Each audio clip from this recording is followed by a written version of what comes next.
श्री स्वाय नमस्तुभ्यं। श्री सत्यम शिवम सुंदरम शिव महापुराण की कथा जो छत्रपति संभाजी नगर महाराष्ट्र में चल रही है, इसकी 6वें दिन कथा पूर्ण हो चुकी है। यदि किसी कारणवश आप ये कथा ना सुन पाए हो तो इस छोटी सी वीडियो से आपको पूरी कथा की जानकारी प्राप्त हो जाएगी। गुरु जी ने कहा, 100 वर्ष की ज़िंदगी में हमारा आधा समय सोने में निकल जाते हैं।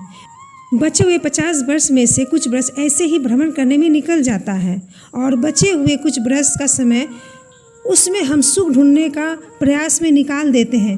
सुख ढूंढने के बजाय हमको परमात्मा को ढूंढने का प्रयास करना चाहिए। करने से सुख अपने आप आपके पास आ जाता है।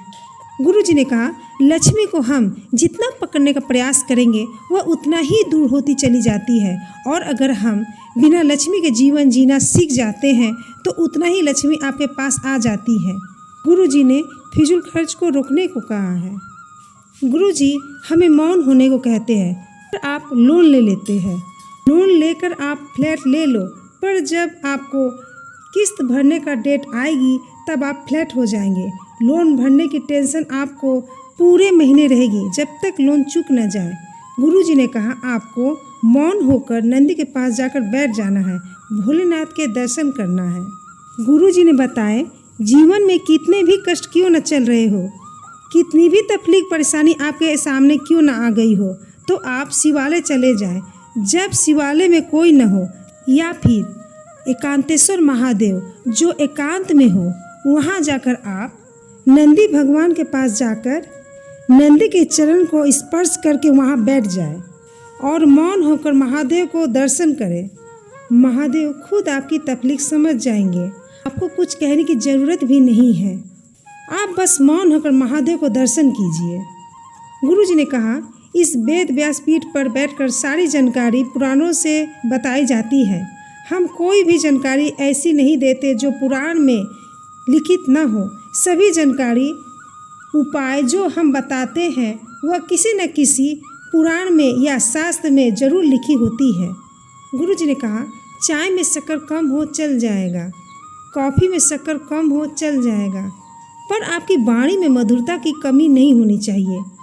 वाणी हमेशा मधुर और मीठी होनी चाहिए, इससे सभी को सुख की प्राप्ति हो सके। गुरु जी ने कहा, एक ऐसा पत्र आया जिसमें हमें भी डरा दिया।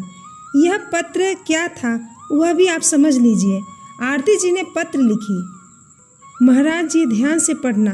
कल खराब मौसम के वजह से आपने कथा 1 घंटे कम की थी और आज की कथा 1 घंटे बढ़ा कर करना। यह पत्र पढ़ते हुए गुरुजी हंसने लगे। अगर आप यहाँ 1 घंटा एक्स्ट्रा नहीं बढ़ा सकते तो अगली कथा आप जहाँ भी करें वहाँ 1 घंटा जरूर बढ़ा दीजिएगा।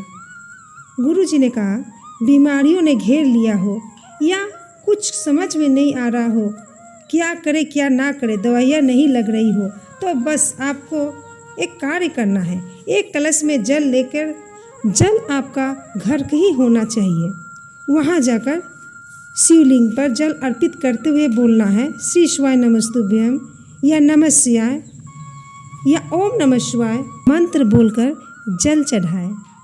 गुरु जी ने कहा, मेरा यह विश्वास है आज नहीं तो कल भोलेनाथ आपका हाथ जरूर पकड़ लेंगे। रेणुका जी ने पत्र लिखे, उनके बेटा 13 वर्ष का है। उनकी अचानक आवाज़ चली गई। जब यह पता चला उसकी भूकल के पास पैरालिसिस हो गया है। 1 महीने डॉक्टर का इलाज चला पर कोई आराम नहीं मिला।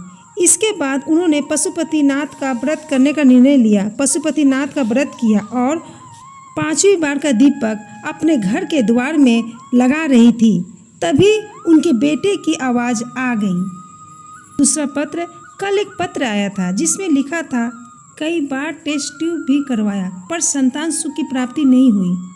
कई डॉक्टर को भी दिखाया, कोई इलाज नहीं कर पाया पर संतान सुख नहीं हुआ। मंदिर 2 से 3 किलोमीटर दूर था। वह रोज जाती, जल चढ़ाती थी। लोग हंसते थे, कई प्रकार की बातें भी करते थे, पर बाबा की कृपा ऐसी हुई, संतान तो दे दी, साथ में मंदिर दर्शन करने के लिए गाड़ी भी दे दी। उम्मीद करते हैं आपको इस छोटी सी वीडियो जरूर पसंद आई होगी। श्री शिवाय नमस्तुभ्यम। हर हर महादेव।